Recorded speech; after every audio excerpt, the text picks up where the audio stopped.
जय हिंद दोस्तों, मैं डीके ठाकुर डीएस मैथमेटिक्स पर आप सभी का स्वागत करता हूं। आज हम लोग इस पार्ट में परीक्षा पे आधारित प्रश्नों को देखेंगे और उसका सॉल्यूशन बेहतरीन तरीके से करेंगे। और एक सूचना, इसी चैनल पे आपको बहुत जल्द आरआरबी एनटीपीसी प्रीवियस ईयर में पूछे गए सारे प्रश्नों का, मैथ्स के प्रश्नों का सॉल्यूशन दिया जाएगा एनटीपीसी का। तो आप लोग उसको भी देखें। एनटीपीसी की अगर आप तैयारी कर रहे हैं तो वो आपके लिए बहुत मददगार होगी।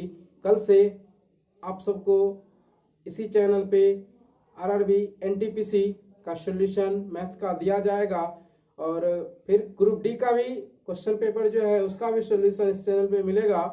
तब तक आप आज के लिए इसको देखिए, परीक्षा पे आधारित प्रश्नों को। ठीक है,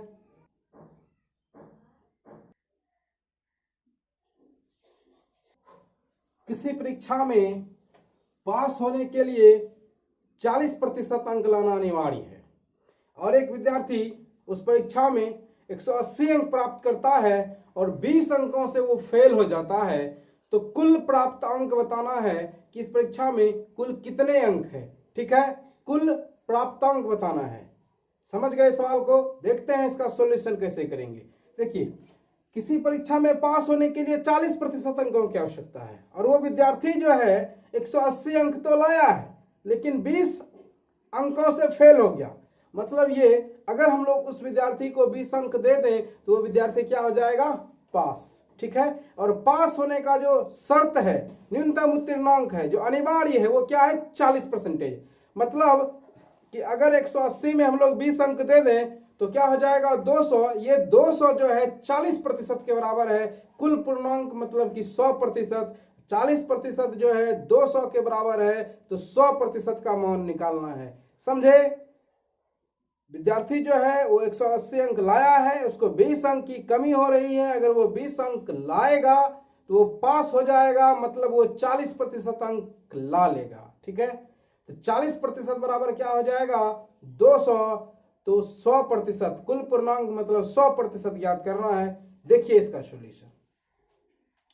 विद्यार्थी को पास होने के लिए 40% अंक की अनिवार्यता है, ठीक ना, और 180 अंक वो लाया है।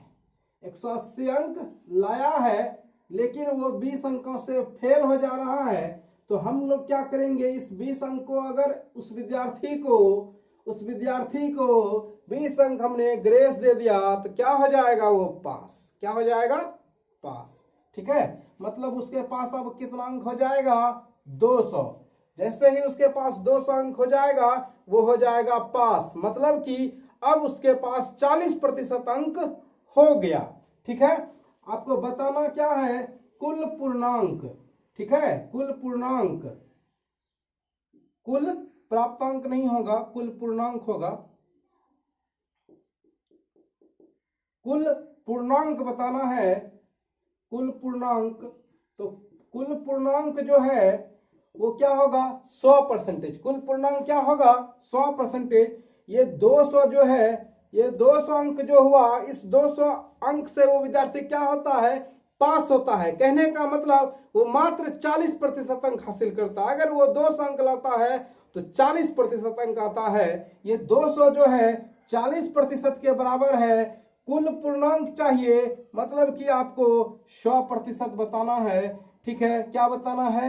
100%। ये जीरो कैंसिल, 4 पंचे 20। समझ रहे हैं बात को? 5 गुने 100 क्या हो गया? 500। That's all. ठीक है, हम इसको फ्रैक्शन से भी बनाएंगे, आप देखते रहिए इसको फ्रैक्शन से कैसे बनाते हैं। अब देखते हैं इसको फ्रैक्शन से कैसे बनाएंगे। 180 अंक लाया है, 20 अंकों से फेल हो गया है, तो हम लोग उसको 20 अंक दे देंगे। लो बेटा पास हो जाओ। ठीक है, तो वो जैसे ही 20 अंक देंगे तो क्या हो जाएगा? 180 अंक तो विद्यार्थी लाया ही है, प्लस में 20 हो जाएगा उसके पास 200 अंक।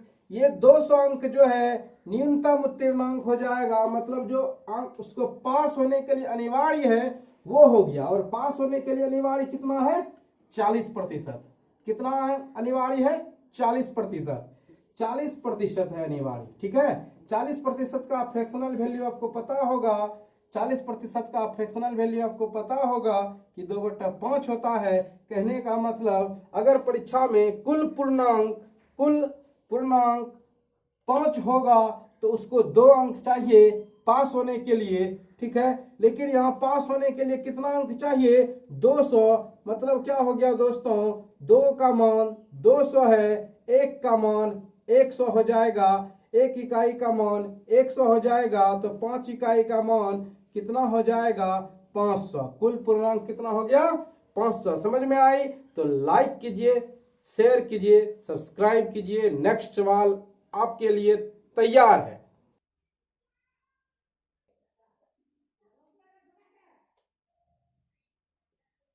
सवाल आपके लिए तैयार है। आप सवाल को पढ़ें, समझें और देखिए इसका सॉल्यूशन।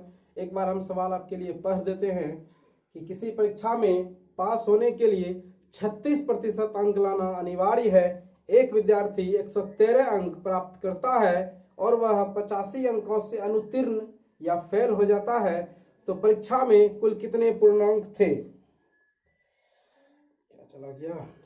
परीक्षा में कुल कितने पूर्णांक थे ये बताना है। ठीक है, देखिए 36% प्राप्त करना अनिवार्य है और विद्यार्थी क्या क्या है? 113 अंक लाया है, 113 अंक विद्यार्थी लाया है और 85 अंकों से वो फेल हो जाता है। तो अगर हम लोग उसको 85 अंक दे दें तो विद्यार्थी क्या हो जाएगा? पास। और वो कितना हो जाएगा उसके पास अंक? 198। मतलब ये हुआ दोस्तों कि 198 जो है वो 36% के बराबर है। कहने का मतलब 198 अंक लाए या वो 36% अंक लाए, बात बराबर है। ठीक है, तो 36% का फ्रैक्शनल वैल्यू आपको पता है, 36% का फ्रैक्शनल वैल्यू आपको पता है। क्या होता है 36% का फ्रैक्शनल वैल्यू? अगर आपको पता नहीं है तो आप परसेंटेज इंट्रोडक्शन पार्ट 1 जरूर देखिए, पार्ट 2 देखिए, परसेंटेज पार्ट 1 देखिए। ठीक है, 36% का फ्रैक्शनल वैल्यू क्या हो जाएगा? 4 से कटाइए, 25 चौके 100, 9 चौके 36। ठीक है, तो 9/25। 36% का फ्रैक्शनल वैल्यू क्या आया? 9/25। देखिए अगर कुल अंक 25 हो, कुल पूर्णांक 25 हो, तो इसका 36% कितना होगा? 9। ठीक ना, और यहाँ पे 36% कितना दिया हुआ है? 198। ठीक ना, इसको आप 9 से कटाइए, 22 बार में कट गया, 1 इकाई का मान क्या आया? 22। तो आपको क्या बताना है? कुल पूर्णांक मतलब 25 इकाई का मान, तो 25 गुने 22 आप इसको कीजिए, आंसर क्या आएगा? 550। समझे आप इसको? एक और सवाल आपके लिए तैयार है।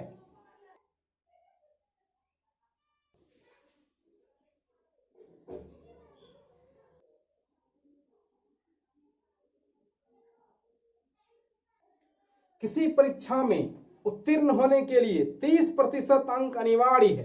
एक विद्यार्थी 150 अंक प्राप्त करता है और वह 30 अंकों से अनुत्तीर्ण मतलब होता है फेल, अनुत्तीर्ण हो जाता है, तो परीक्षा में कुल कितने पूर्णांक थे ये बताना है। ठीक है, इस प्रकार का भी हमने आपको 2 सवाल समझाया और ये तीसरा सवाल है। हम उम्मीद करते हैं कि आपको अच्छी तरह से समझ में आया होगा। अगर आपको समझ में आया है तो इसका आंसर आप कमेंट में जरूर दें। ठीक है, देखते हैं इस सवाल को। 30% अनिवार्य है और एक विद्यार्थी को 150 अंक मिला है और वो 30 अंकों से क्या हो जाता है? फेल। तो अगर हम लोग उसको 30 अंक दे दें, विद्यार्थी हो जाएगा पास और उसके पास अंक हो जाएगा 180।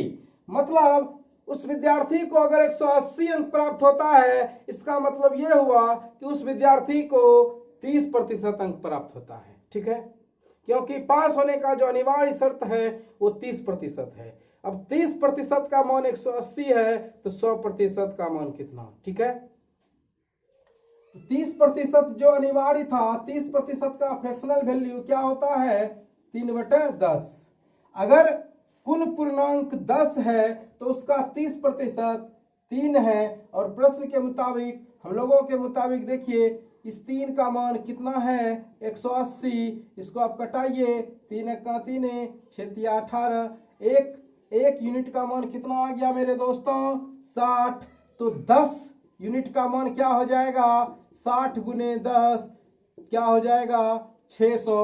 ठीक है, अब नेक्स्ट टाइप का दूसरे प्रकार का सवाल लेते हैं परीक्षा पे आधारित। आप देखते रहिए DS मैथमेटिक्स चैनल।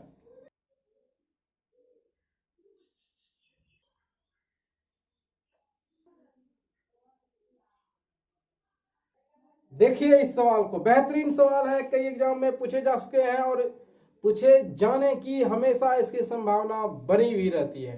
तो इस सवाल को आप गौर से समझिए। देखिए, एक परीक्षा में एक छात्र जो है 20% अंक लेकर 30 अंकों से अनुत्तीर्ण हो गया तथा दूसरे छात्र ने 32 अंक लेकर उत्तीर्ण होने के लिए आवश्यक अंकों से 42 अंक अधिक प्राप्त किए, तो कुल प्राप्तांक कितने थे।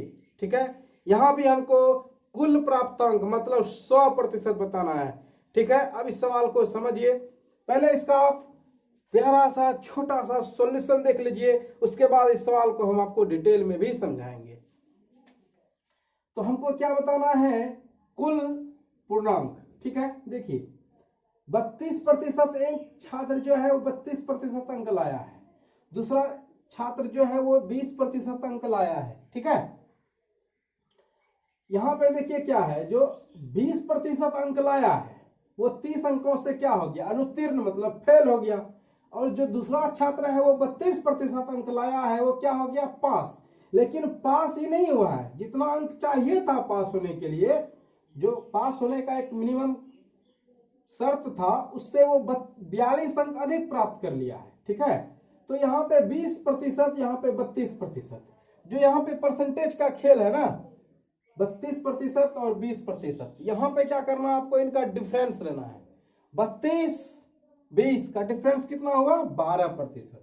कितना हुआ 32 और 20 का डिफरेंस कितना हुआ 12।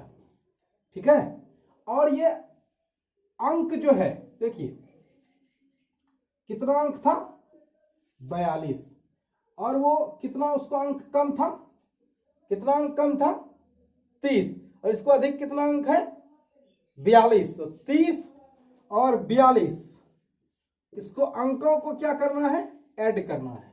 कब ऐड करना है कब सब्ट्रैक्ट करना है वो भी आपको सिखाएंगे। अगर एक को अधिक आ गया हो एक को कम आ गया हो तो उस कंडीशन में आप जोड़िए। ठीक है, अगर दोनों कंडीशन में अधिक अधिक है तो भी अंक जुटेगा, अगर कम कम है तो भी अंक जुटेगा। ठीक है, लेकिन यहां परसेंटेज जो है इसमें चेंजिंग आएगा, वो समझते हैं हम लोग। तो पहले इस सवाल का प्यारा सा छोटा सा सॉल्यूशन, 30-42 कितना हो गया 72। ठीक है, मतलब 12% का वैल्यू कितना हो जाएगा 72। 12% का वैल्यू क्या हो जाएगा 72। आपको क्या बताना है कुल मतलब 100%। थोड़ा सा लाइट का प्रॉब्लम हो गया था दोस्तों। देखिए 30 + 42 72 हो गया, मतलब कि ये जो 12% है वो 72 के बराबर है। अब देखिए 12% का फ्रैक्शनल वैल्यू आपको याद है कितना होगा 3/25। तो अगर कुल पूर्णांक 25 हो तो पास होने के लिए जो मतलब यहाँ पे जो है कुल पूर्णांक अगर 25 है तो 25 का अगर हम लोग 12% निकालेंगे तो क्या निकलेगा 3, और इस 3 का मान कितना दिया है 72। इस 3 का मान कितना दिया है 72, 3 से इसको कटाइए 24 दिया 72, तो 1 यूनिट का मान कितना हो गया 24। तो 25 यूनिट का मान बताना है तो 25 गुने 24 क्या आएगा 600। ठीक है, एक बार फिर से इसको देखिए कैसे बनाएंगे शॉर्ट में, फिर हम इसको डिटेल में आपको बताएंगे। ऐसे प्रश्नों में क्या करना है कि जो परसेंटेज होगा ठीक है उनका डिफरेंस लेना है। एक 32% है एक 20% है, इसका डिफरेंस कितना हो गया 20 और 32 का डिफरेंस कितना हो गया 12, ठीक है। और अंक जो है, एक को कम अंक मिला है, एक को अधिक अंक मिला है, तो इस कंडीशन में दोनों अंक को क्या करना है, जोड़ देना है, ठीक है। दोनों अंक को क्या करना है, जोड़ देना है। तो हम यहाँ पे एक को 32, एक को कितना मिला है 30 अंक कम मिला है, एक को 42 अंक अधिक मिला है, तो इसको जोड़ दीजिए, ठीक है। इसको क्या करना है, जोड़ देना है। 30 और 42 कितना हो गया 72, मतलब 12% का वैल्यू 72 हो जाएगा। तो आपको 100% का बताना है, कुल पूर्णांक बताना है। कुल क्या करना है, पूर्णांक बताना है। देखिए कुल पूर्णांक बताना है, तो कुल पूर्णांक कैसे बताएंगे, कुल पूर्णांक कैसे बताएंगे 100%। कुल पूर्णांक कहने का मतलब 100%, ठीक है। 12% का वैल्यू कितना है 72 है, तो 1% का वैल्यू इतना हो गया 100% मतलब 100 से गुना, ठीक है, बचा के 72। अब इसको हम समझाते हैं कि यहाँ पे हम घटाए कैसे, यहाँ पे हम जोड़े कैसे, उस बात को आप इस सवाल में समझिए, ठीक है। देखते हैं,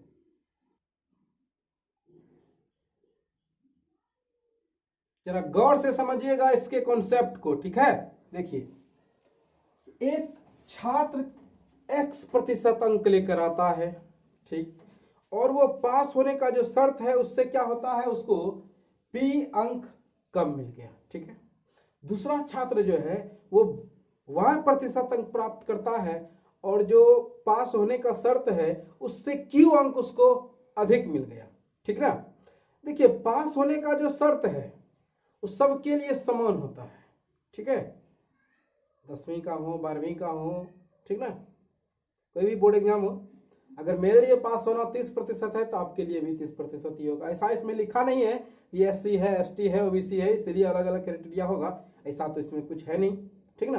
तो मतलब सबके लिए पास मार्क्स समान है, तो पास मार्क्स सबके लिए क्या है, समान है। यही इसका कॉन्सेप्ट है। इस कॉन्सेप्ट को आगे बढ़ाएंगे। देखिए, पहला जो छात्र है जो x% अंक लाया है, x% अंक लाया है, वो कितना लाया है x%, लेकिन क्या हुआ है उसको p अंक कम मिला है, इसलिए ना वो फेल हो गया है।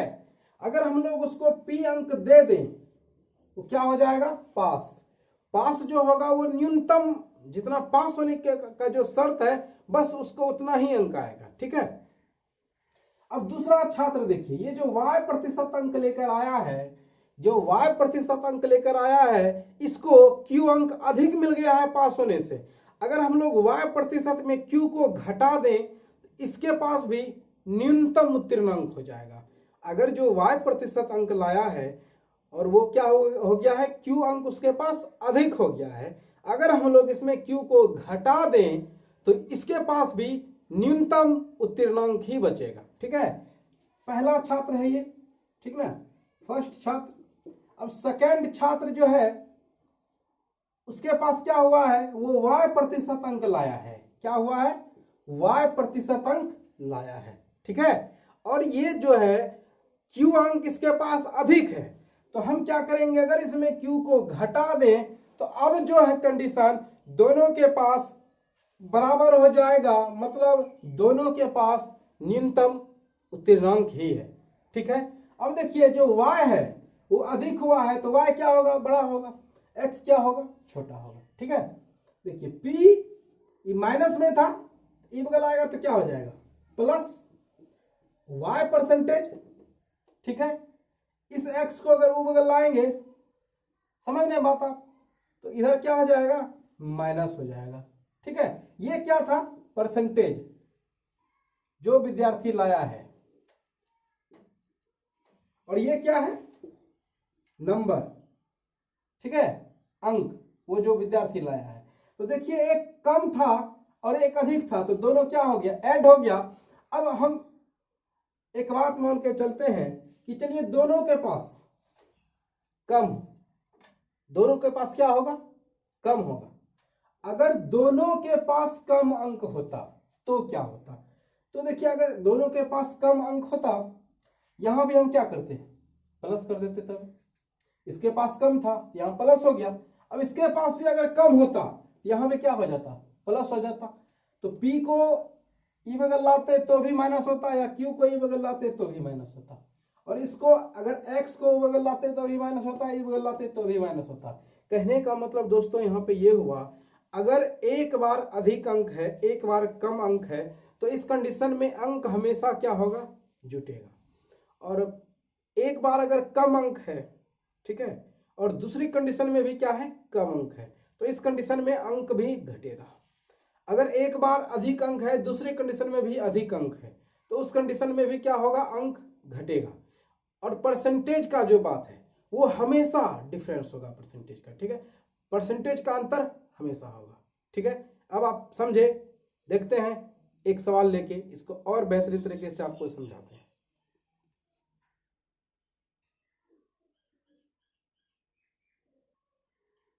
करीना 40 अंक प्राप्त करके आवश्यक न्यूनतम अंक से 56 अंक अधिक प्राप्त करती है, जबकि इसी परीक्षा में कैटरीना 30 अंक प्राप्त करती है और 24 अंकों से अनुत्तीर्ण हो जाती है। कुल पूर्णांक कितने थे, कुल पूर्णांक कितने थे? तो बताइए अब आप, कुल पूर्णांक कितने थे, ठीक है। इसका हमने आपको डिटेल में कॉन्सेप्ट भी समझाया। अब इसका शॉर्टकट सॉल्यूशन ही हम लोगों को देखना है। डिटेल में कॉन्सेप्ट हमने आपको समझा दिया है, क्यों अंतर होता है, कहाँ डिफरेंस करना है, क्या लेना है, हर टाइप का हम सवाल लेंगे। आप घबराइए नहीं, बिल्कुल मजे में रहिए। आपको 5G से भी ज्यादा स्पीड चलना है, ठीक है। क्या करेंगे हम, जो परसेंटेज है, देख रहे हैं परसेंटेज, एक 40% है और ये 30% है। इसका क्या करना है, डिफरेंस लेना है, ठीक है, अंतर। 40 और 30 का क्या करना है, अंतर। 40% और 30% का अंतर कितना हो गया, 10%, ठीक है। और एक बार क्या होता है, करीना को ये 56 अंक अधिक मिला है, और जबकि कैटरीना को 24 अंक क्या मिला है, कम। तो अंकों का योग लेना है, अंकों को क्या करना है, ऐड कर देना है, ठीक है। अंक को क्या करना है, ऐड। 56 प्लस क्या हो जाएगा, 24। 56 प्लस 24 कितना हो गया, देखिए तो 80, ठीक है। अब हमको क्या बताना है, कुल पूर्णांक। क्या बताना है, कुल पूर्णांक। तो ये जो 10% है ना, ये 10% 80 के बराबर है। 10% किसके बराबर है, 80 के बराबर है। कुल पूर्णांक मतलब 100%, ठीक है। कुल पूर्णांक कहने का मतलब क्या हो जाएगा, 100%। आप इसको फ्रैक्शन से भी बना सकते हैं, ठीक ना। 10% को अगर आप तोड़ें तो क्या आएगा, 1/10। इस एक का मान क्या हो जाएगा, 80। 10 का मान क्या हो जाएगा, 1 का मान 80, तो 10 का मान कितना, 80 गुना 10 क्या हो जाएगा, 800। ये बात समझ में आया। देखिए, अगर हम 10% का फ्रैक्शन लेते हैं तो 1/10। अगर कुल पूर्णांक 10 हो तो उसका 10% 1 जो कि दिया हुआ है 80, तो 10 का मान कितना, ठीक है। आप समझ रहे हैं इस बात को, कोई दिक्कत नहीं है इसमें। तो आप इस सवाल को, इससे पहले हमने जो आपको बताया कि डायरेक्ट अगर सिंपल सा परसेंटेज हो तो आप ऐसे भी निकाल सकते हैं, उसमें भी कोई दिक्कत नहीं है। 80 बटे क्या डालेंगे, 10, कुल निकालना है ना, तो गुना 100 से क्या हो जाएगा, 800। समझ गए मेरे दोस्तों। नेक्स्ट सवाल आपके लिए तैयार है।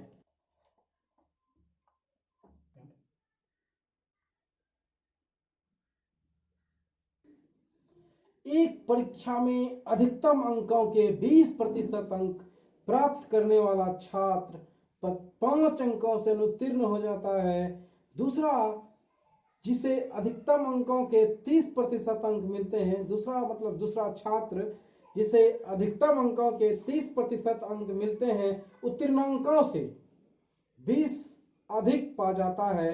अधिकतम अंक क्या है या कितना है, यह सवाल सीजीएल में पूछा जा चुका है, ठीक है। देखते हैं इस सवाल का सॉल्यूशन। ये सवाल जो है, अभी हमने आपको जो 2 सवाल समझाया वही है, उसी प्रकार का है, थोड़ा सा शब्दों में अंतर किया है, ठीक ना। तो हमने आपको क्या समझाया, परसेंटेज का डिफरेंस। परसेंटेज का आप डिफरेंस ले लीजिए, इधर कितना है 20 और यहाँ कितना है 10। 20 और 10 का डिफरेंस कितना हो गया, 10%, और 10% का फ्रैक्शनल वैल्यू 1/10, ठीक है। और अंकों का एक छात्र जो है उसको कम मिला है और दूसरे छात्र को क्या हुआ है, अधिक मिला है। एक अगर कम हो, एक के पास अधिक हो, तो इस दोनों कंडीशन में अंक क्या होगा, जुट जाएगा। अंक क्या होगा, जुट जाएगा। तो 20 और उधर कितना था, 5, 20 5 कितना हो गया, 25। अब देखिए कहने का मतलब ये हुआ, अगर हम लोग अधिकतम अंक को 10 कहेंगे तो उसका 10% कितना होगा, 1, जो कि दिया हुआ है 25। एक इकाई का मान 25 है, एक इकाई का मान 25 है। आपको क्या बताना है, अधिकतम अंक मतलब कि 10 इकाई का मान। अगर एक इकाई का मान 25 तो 10 इकाई का मान कितना आप बता सकते हैं, 250। ठीक है, समझ में आया आपको। अब दूसरे प्रकार का सवाल लेते हैं।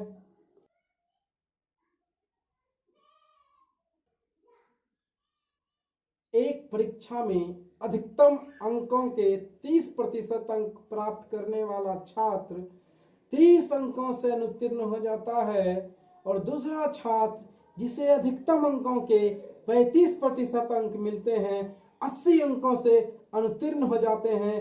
अधिकतम अंक कितना है, मतलब कि कुल पूर्णांक कितना है ये बताना है। देखते हैं इस सवाल को।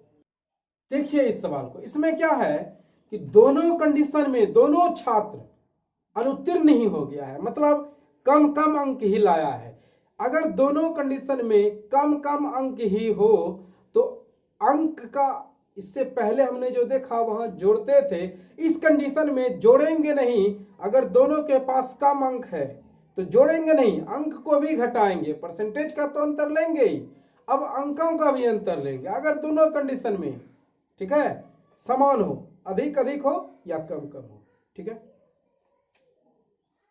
देखिए ये क्या है 30, इधर क्या है 80, दोनों कंडीशन में क्या अनुत्तीर्ण मतलब कम हुआ है। तो यहां पे क्या होगा, प्रतिशत का जो अंतर है वो होगा ही। 30 और 5 का अंतर कितना हो गया, 35 का, सॉरी 30 और 35 का अंतर 5%। 5% का फ्रैक्शनल वैल्यू आपको पता होगा 1/20। ठीक है, अब देखिए अंकों का भी अंतर लेंगे। यहाँ पे अंक को जोड़ेंगे नहीं, हम फिर रिपीट कर रहे हैं, अंकों को यहाँ पे जोड़ेंगे नहीं क्योंकि दोनों कंडीशन में समान है। दोनों कंडीशन में कम कम ही अंक हुआ है, मतलब दोनों कंडीशन में अनुत्तीर्ण ही हो गया है। ठीक है, अगर एक उत्तीर्ण रहता है एक अनुत्तीर्ण रहता है, या एक को कम मिला एक को अधिक मिला, तो उस कंडीशन में अंक को जोड़ेंगे। अन्यथा अगर दोनों कंडीशन में समान हो तो अंकों को घटाएंगे। ठीक है, अब देखिए एक को 30 अंक कम मिला है, एक को 80 अंक कम मिला है, दोनों का डिफरेंस कितना हो जाएगा, 80 और 30 का डिफरेंस कितना हो जाएगा, 80 और 30 का डिफरेंस कितना हो जाएगा, 50। ठीक है, अब देखिए अगर हम लोग कहेंगे कि अधिकतम पूर्णांक या कुल पूर्णांक 5 है, सॉरी 20 है, तो उसका 5% क्या होगा, 1। 20 का 5% क्या होगा, 1। तो 1 का मान कितना है, 50। 1 का मान कितना है, 50। निकालना किसका मान है, 20 का। अगर 1 यूनिट का मान 50 है तो 20 यूनिट का मान कितना हो जाएगा, 50 गुने 20 कितना हो गया, 1000। मतलब अधिकतम अंक 1000 है। ठीक है, आप समझ गए अच्छी तरह से इस सवाल को। अब नेक्स्ट पार्ट में हम लोग कुछ और सवाल लेंगे। तब तक के लिए जय हिंद, जय भारत। आप देखते रहिए DS मैथमेटिक्स चैनल।